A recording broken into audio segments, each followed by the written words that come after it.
बिस्मिल्लाहिर्रहमानिर्रहीम, अस्सलाम वालेकुम। आप सबको एक नई वीडियो में खुशामदीद। आज मैं आप सबके साथ हलवे की रेसिपी लेकर के आई हूँ, बहुत ही इजी और मज़ेदार। तो चलिए ये बनाना स्टार्ट करते हैं। एक पतीला ले लेंगे और उसमें घी डालेंगे। घी गर्म हो चुका है, अब हम इसके अंदर सूजी डालेंगे। और आज मैं आप लोगों को कम घी में खस्ता और करारा सा सूजी का हलवा बनाने की रेसिपी बता रही हूँ। तो आप इस रेसिपी को ज़रूर ट्राई कीजिएगा और मेरी वीडियो को थम्स अप दीजिएगा। मेरे चैनल पे नए हैं तो इसे सब्सक्राइब भी कर लीजिएगा। इसे हम लाइट ब्राउन होने तक ऐसे ही पका लेंगे। आज मैं आप लोगों के साथ खस्ता सूजी का हलवा बनाने की रेसिपी शेयर कर रही हूँ। तो जो मैंने सूजी ली थी वो 1.5 कप था। ये चाय का नॉर्मल 1.5 कप था। तो अब मैं इसके अंदर 2 कप पानी डालूँगी। 1 कप पानी ऐड किया मैंने बर्तन में।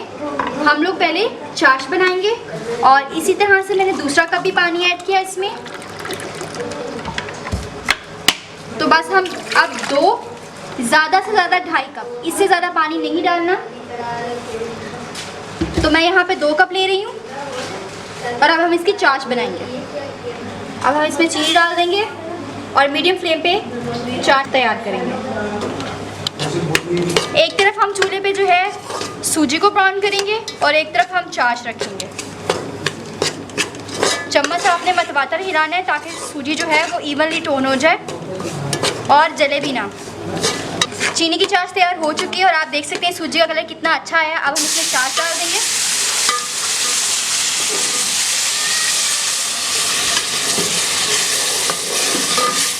और इसी तरह जो बाकी हमने ड्राई फ्रूट्स काट के रखे हैं वो डाल देंगे।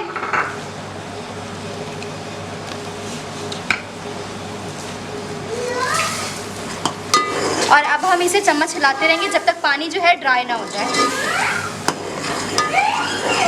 पानी ड्राई होना शुरू हो गया है। आपने चम्मच जो है वो कंटिन्यूसली हिलाते रहना है। मैं उम्मीद कर रही हूँ आपने इस वीडियो को लाइक कर दिया होगा। अगर आप मेरे चैनल पे नए हैं तो आपने मेरे चैनल को सब्सक्राइब भी किया होगा। और आप सबसे रिक्वेस्ट है, जिस तरह से आप मुझे अपनी सपोर्ट, प्यार और मोहब्बत से नवाजते आ रहे हैं, ऐसे ही नवाजते रहिएगा। आपका मुझे सपोर्ट करना, मेरी वीडियोस पे आना, मेरे चैनल पे कमेंट करना, वीडियोस पे कमेंट करना मेरा हौसला बहुत बढ़ाता है। आप देख रहे हैं जैसे जैसे मैं चम्मच हिला रही हूँ तो हलवा जो है वो चम्मच के साथ साथ मूव हो रहा है। ये निशानी होती है हलवे के पक जाने की, हलवे के फ्राई हो जाने की। तो जब आपके पास आप हलवा बना रहे हो और इस तरह की सिचुएशन हो तो हलवा इज़ रेडी। तो आपका हलवा इसी तरह से खस्ता और करारा बन के तैयार होगा। अब आप इसे जितनी मर्ज़ी टाइम के लिए फ्रिज में रख दें, बाहर जहाँ मर्ज़ी रख दें, ये बिल्कुल भी जमेगा नहीं। और अब हम इसको थोड़ा सा गार्निश कर लेते हैं बादाम के साथ।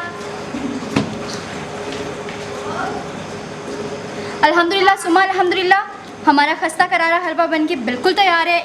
एक छोटी सी यूनिक सी रेसिपी थी जो कि मैंने आप लोगों के साथ शेयर कर दी। उम्मीद है आपको पसंद आएगी।